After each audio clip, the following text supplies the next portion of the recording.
সাকিব আল হাসানকে নিয়ে আপনাদের ভণ্ডামিটা এবার একটু থামান। এই দফায় থামান, অনেক তো হলো, আর কত?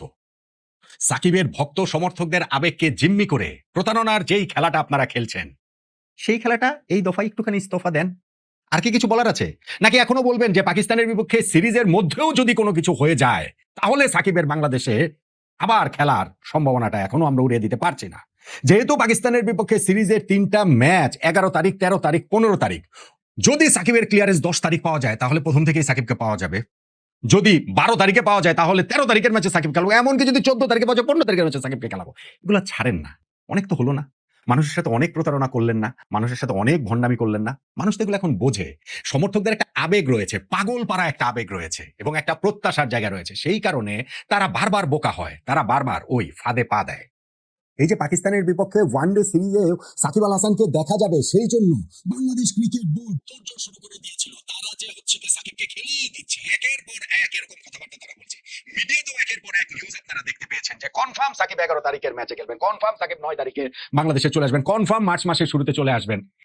এগুলো বলে মানুষকে শুধু শুধু বোকা বানানো হয় এবং তাদের আবেগের সঙ্গে প্রতারণা করা হয়। এর চেয়ে বেশি কিছু না। সাকিব আল হাসান বাংলাদেশে ফেরার, বাংলাদেশের জার্সিতে আবার খেলার ব্যাপারে কখনোই অত কাছাকাছি ছিল না যত কাছাকাছি আপনারা দেখাতে চেয়েছেন।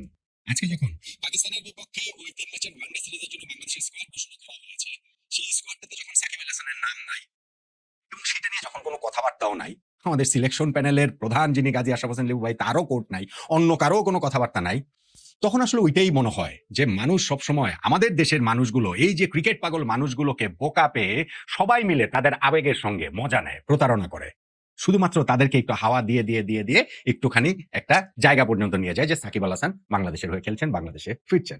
না, সাকিব বাংলাদেশের হয়ে খেলছেন না, সাকিব বাংলাদেশে ফিরছেনও না। পাকিস্তানের বিপক্ষে এই সিরিজে তো নাই। ভবিষ্যতে কখন, কোথায়, কিভাবে ফিরবেন সেটাও প্রবল অনিশ্চয়তায়। যতটা অনিশ্চয়তা আগে ছিল, তার চেয়ে অনিশ্চয়তা এখন মোটেও কমেনি। পাকিস্তানের বিপক্ষে ১৫ সদস্যের বাংলাদেশে যে দলটা দেওয়া হয়েছে, শুধুমাত্র সেই দল নিয়ে আলোচনা করার কথাবার্তা ছিল। কিন্তু যেহেতু সাকিব আল হাসানের ইস্যুটা এত বড়, সেই কারণে ওইটা নিয়েই কথা বলছি। আমি সাকিবকে নিয়ে বলছি, তার আগে একটু দলটাকে যদি দেখে নেই। এই দলটাতে পরিবর্তন হয়েছে, অনেক পরিবর্তন হয়েছে। আমরা লাস্ট ওয়ানডে খেলেছি গত অক্টোবর মাসে ওয়েস্ট ইন্ডিজের সঙ্গে, এবং প্রায় ৪.৫ মাস পর যে খেলতে নামছি, ওই দলটা থেকে ৬টা চেঞ্জ আমরা এই দলটাতে দেখতে পাচ্ছি। এবং এইখানটাতে সিগনিফিকেন্টলি দলে প্রায় ১.৫ বছর পরে ফিরেছেন আফিফ হোসেন ধ্রুব। মিডল অর্ডারে তাকে ফেরানো হয়েছে এবং আমাদের ওই সিলেকশন প্যানেলের যিনি চেয়ারম্যান লিপু ভাই, তিনি ওই প্রেস লিস্টার সঙ্গে নিজের একটা বক্তব্য জুড়ে দিয়েছেন। লিপু ভাইদের এই কমিটির লিপু ভাই প্রধান নির্বাচক হিসাবে, তার তো দায়িত্বের মেয়াদকাল শেষ, এখন তার যে ক্রিকেট বোর্ডের অনুদানে এক্সটেন্ডেড একটা পিরিয়ড তিনি কাটাচ্ছেন, ১ মাস পরে তিনি দায়িত্ব ছেড়ে দিবেন। এই সিলেকশন প্যানেল বাংলাদেশের ইতিহাসে কত ভালো কত খারাপ সেই আলোচনা অন্যভাবে করা যেতে পারে, কিন্তু প্রধান নির্বাচক হিসেবে গাজী আশরাফ হোসেন লিপু যে বাংলাদেশের ইতিহাসে সবচেয়ে কাওয়ার্ড, সবচেয়ে ভীতু, এটা নিয়ে কোনো সংশয়ের জায়গা নেই। কেন তিনি মিডিয়া ফেস করেন না? কেননা তিনি একটা প্রেস কনফারেন্স ফেস করতে ভয় পান, এবং বরাবরের মতো এই শেষবারও তিনি তার টিমটা দিলেন প্রেস রিলিজের মাধ্যমেই। দলটাকে তিনি কেন নির্বাচিত করলেন, কাকে কোন জায়গায় করলেন, ওই যে ২-১টা কোড জুড়ে দেন, কখনো কখনো কখনো কখনো দেন না, তাতে করে কি সেই জিনিসটা বোঝা যায়? ঠিক আছে, এটা এখন আর কি বলবো, তার তো এটা এখন স্টাইলি করে নিয়েছেন। আমাদের ক্রিকেট বোর্ডই চলছে হচ্ছে গিয়ে হীরক রাজার মতো করে, যে যেরকম ভাবে চালাচ্ছে সেইভাবেই চলছে। সো সেইখানটাতে আর লিপু ভাই নির্বাচক প্যানেল, প্রধান নির্বাচক, তাদেরকে আর কি বলবো। যেটা বললাম যে আফিফ হোসেন ধ্রুবর এত একটা দীর্ঘ সময় পরে ফেরা, এটা একটা সিগনিফিকেন্ট ঘটনা। লিটন কুমার দাস ফিরেছেন ওয়ানডে ফরম্যাটে, যিনি সর্বশেষ ৮ ম্যাচ মিলিয়ে ১৩ রান করেছেন, এভারেজ হচ্ছে গিয়ে ১.৮৫, এবং ৮ ইনিংসের মধ্যে ৪টাতে ০ রানে আউট হয়েছেন, সর্বশেষ ২টাতেও ০ রানে আউট হয়েছেন। সেই লিটন দাসকে ফেরানো হয়েছে কিসের ভিত্তিতে? লিপু ভাই যে কোডটা দিয়েছেন, সেই কোডটার মধ্যে, প্রেস রিলিজের মধ্যে রয়েছে, সেখানটাতে তিনি বলছেন যে লিটন তো সাম্প্রতিক সময় ওই ফরম্যাটটা খুব একটা ভালো করছেন না, but you just can't overlook the experience of almost 100 international matches in this format.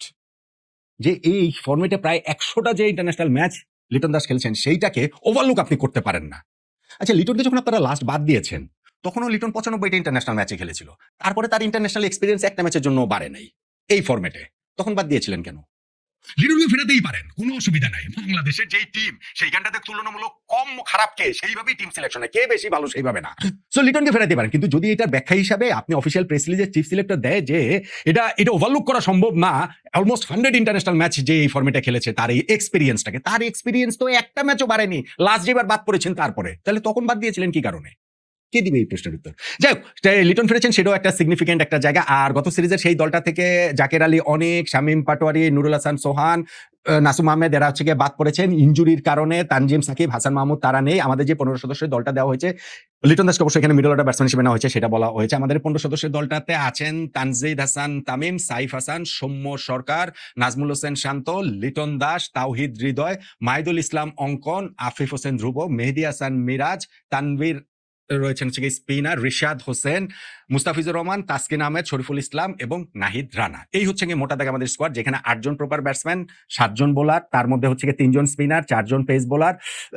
এই প্রপার অলরাউন্ডার বলে আপনি মিরাজকে শুধুমাত্র বলতে পারেন এই টিমটার ক্যাপ্টেন, তার বাইরে নাই। এবং লিটন দাসকে যেহেতু প্রপার মিডল অর্ডার হিসেবে বিবেচনা করাই হচ্ছে, সেইখানটাতে আমার মনে হয় যে আমরা মিডল অর্ডারের এই জায়গাটাতে অনেক দিন ধরে একটা ঘাটতির জায়গা রয়েছে। এবার যদি তাওহিদ হৃদয়, লিটন দাস, আফিফ হোসেন ধ্রুব, মাহিদুল অঙ্কনরা রয়েছেন, তাদেরকে দিয়ে একটা সলিড মিডল অর্ডার জায়গাটা তৈরি হয়। ঠিক আছে, টিম যেরকম হচ্ছে সেটা নিয়ে আলোচনা তো নানানভাবে হতে পারে, কিন্তু ওই যে সাকিব থাকলে পুরো টিমের ব্যালেন্সটাই অনেক অন্যরকম হতো, ভালো হতো। আমি মাঝখানে আবার দেখছিলাম যে না, সাকিবকে সিলেকশন প্যানেল কিসের ভিত্তিতে দলে নিবে, তার দেশে আসতে হবে, দেশে এসে ডোমেস্টিক ক্রিকেট খেলতে হবে, তার ফিটনেস প্রমাণ করতে হবে, 50 ওভার্সের ক্রিকেট খেলার মতো যথেষ্ট ফিট তিনি কিনা সেগুলো প্রমাণ করে সাকিবের আসলে ফোকাস ভাই। এগুলো সব বুলশিট, এগুলো কোনো কথার কথাই না।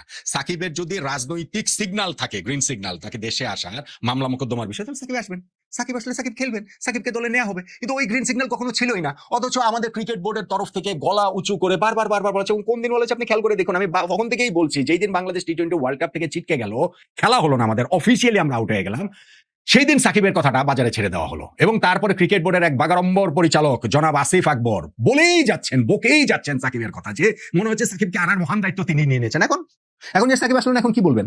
এখন আবারও কি ওই যে টোপ দেওয়া শুরু করবেন যে না, এই সিরিজ আমরা পারিনি, পরের সিরিজ আমরা পারবো, আমরা আমাদের চেষ্টা করছি, আমরা সরকারের সঙ্গে আমরা এগুলো করছি, আমরা সাকিব অনেক দূর চলে এসেছেন। তখন তো মনে হচ্ছিল ঘটনাটা এরকম যে আগের বাজে সাকিব আমেরিকা থেকে দুবাই পর্যন্ত চলে এসে দেশে আসতে পারেনি, এইবার বোধহয় সাকিব মানে দুবাই পর্যন্ত না, মানে সীমান্তের ওই পারে দাঁড়িয়ে আছে, যে সরকার বললেই সাকিব ঢুকে যাবে, ক্রিকেট বোর্ড শুধুমাত্র বললেই ঢুকে যাবে, এরকম একটা অবস্থা সবাই মিলে করেছে, মিডিয়াতে একদম শুরু করতে হয়েছে।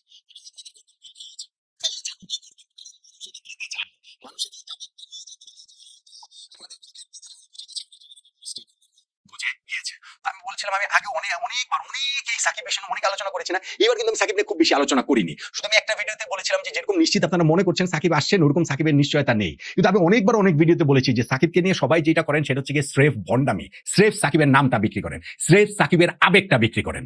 কিন্তু সাকিব বাংলাদেশে আসার, বাংলাদেশে ফেরার ওই রকম একটা বাস্তবতার জায়গা যে তৈরি হয় নাই, সেটা তো আমরা দেখতেই পেলাম, যেহেতু পাকিস্তানের বিপক্ষে সিরিজের ঘোষিত দলটাতে সাকিব আল হাসান নেই। অতএব আমি কথাটা বলবো, এইবার সাকিবকে নিয়ে অন্ততপক্ষে এই ভন্ডামিটা থামান, সাকিবকে নিয়ে মানুষের আবেগ উস্কে দেওয়া এই প্রতারণার জায়গাটা এই দফায় অন্তত থামান।